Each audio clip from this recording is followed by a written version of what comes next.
Fire without fuel, a bird that burns, yet lives.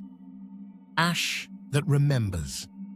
For thousands of years, this image has appeared across human history, in different languages, on different continents.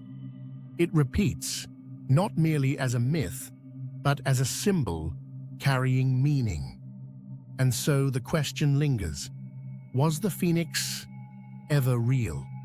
Or is something else being reborn each time its story is told?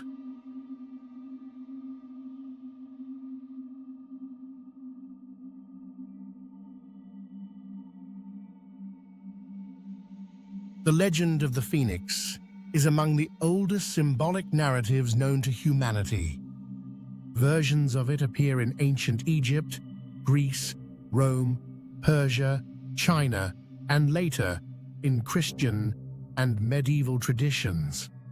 Each culture describes the bird differently, yet the structure remains strikingly consistent.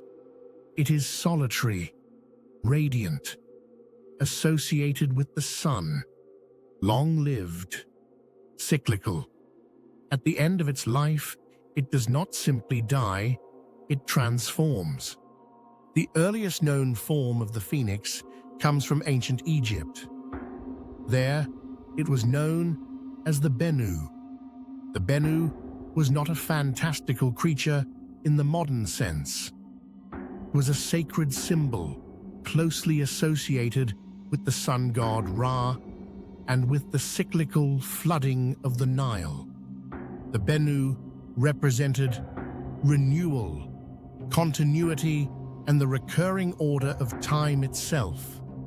It did not burn in flames, it returned.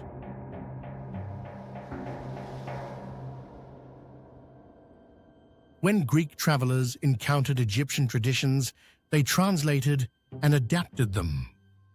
The Bennu became the phoenix.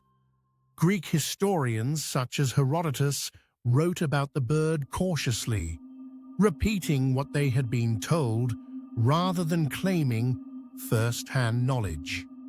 In these accounts, the phoenix appeared once every several centuries, carrying the remains of its predecessor to a sacred temple dedicated to the sun. Still, fire was not yet central to the story. What mattered was continuity. Over time, the legend evolved. Fire was introduced. Death became dramatic. Renewal became explicit. And with each transformation of the story, the phoenix gained symbolic weight. It was no longer simply a marker of time. It became a narrative of ending and return. Yet even at this early stage, something about the phoenix was unusual. It was not a god interfering in human affairs. It was not a monster to be defeated. It appeared, completed its cycle, and vanished. That restraint would prove essential to its endurance. As the phoenix spread across civilizations, it did not settle into a single definition. Instead, it adapted.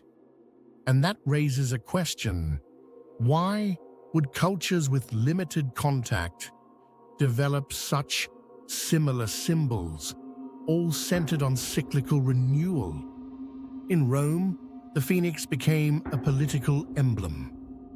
Emperors used it to represent the eternal return of the empire, not permanence, but re-emergence after crisis. The message was subtle, yet firm. Decline was not the end. It was part of a larger rhythm. In China, the Fenghuang is often translated as phoenix, but the resemblance is symbolic rather than literal. The Fenghuang does not burn. It does not die. It appears only during times of harmony, when balance exists between heaven and earth. When chaos rises, it withdraws. not destroyed, simply absent. Across these traditions, the phoenix remains tied to the sun and to cosmic cycles. In Egypt, the Bennu was associated with heliacal rising, the moment when a star disappears behind the sun and later returns. In Greek thought, the phoenix was sometimes linked to the Great Year, a vast cosmic cycle after which the heavens were believed to reset. These were not poetic coincidences. They were attempts to encode astronomical rhythms into story. This consistency suggests the phoenix was never meant to be read as a literal animal. It was a way of thinking about time, decay, and return. And yet, that explanation alone does not account for the legend's emotional endurance. Many myths explain nature. Few remain so deeply embedded in human memory. The phoenix did not merely explain cycles, it gave them meaning. By the medieval period, the phoenix had entered a new domain, alchemy. Alchemists were not primarily obsessed with turning lead into gold. They were concerned with transformation at every level, including the human soul. In alchemical texts, the phoenix symbolized the magnum opus, the great work. Here, fire took on its most significant role. The phoenix was burned completely, reduced to ash. But rebirth did not occur immediately. There was a delay, a dark phase, a silence. Nigredo, the blackening. Only after dissolution came renewal. This detail mirrors human experience with striking accuracy. Transformation is rarely instant. It involves loss, confusion, and disintegration before reorganization becomes possible. In the 20th century, psychologist Carl Jung noticed this pattern and argued that symbols, like the phoenix, emerged from the collective unconscious. The phoenix, in this view, represents the psyche's ability to reconstruct itself after collapse. Trauma, failure, loss. Moments when the old identity cannot continue. The phoenix does not save individuals from suffering. It requires suffering as the condition for change. The fire is not an obstacle, it is the mechanism. At this point, the question of fact versus fiction becomes more complicated. Is there evidence of a literal bird that combusts and regenerates?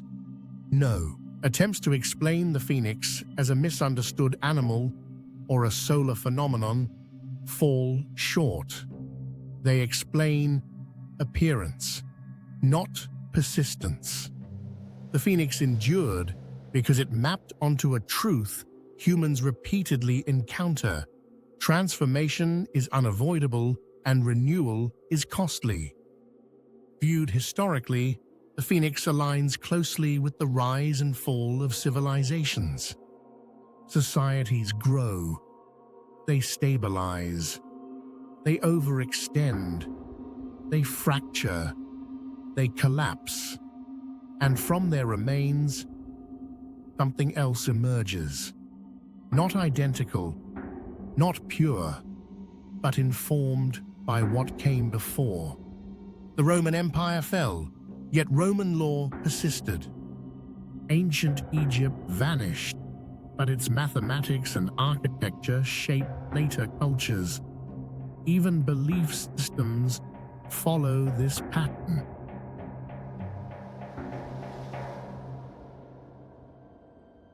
Early Christianity absorbed pagan symbols, including the phoenix, not to deceive, but to translate meaning across cultures. Fire, in this sense, is not mere destruction. In nature, it clears forests so new growth can occur. In metallurgy, it removes impurities. In myth, it strips away illusion.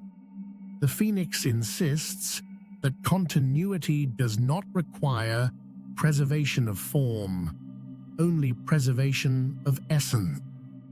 In the modern world, the phoenix is everywhere. In political rhetoric, corporate branding, personal stories of recovery. But something has shifted. The fire is skipped. The ashes are ignored. Only the rise remains. This is not what the original symbol taught. The phoenix did not avoid destruction.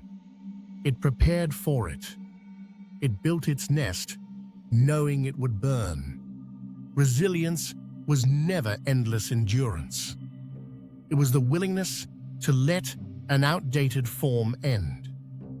Cultures that resist this truth fear decline and deny decay. History is rarely forgiving of such denial. The phoenix was never a promise of safety. It was a promise of meaning. So, fact or fiction? If fact requires a physical creature with flaming wings, then no, there is no evidence such a being ever existed. But if fact refers to a recurring structure of reality, encoded into story so it could be remembered, then the phoenix may be one of humanity's most accurate symbols. The phoenix is not a creature. It is a process, a map for navigating endings. It appears when something has completed its purpose, when preservation causes more harm than release. It teaches that renewal is not restoration, it is reconfiguration. The phoenix does not ask to be believed in.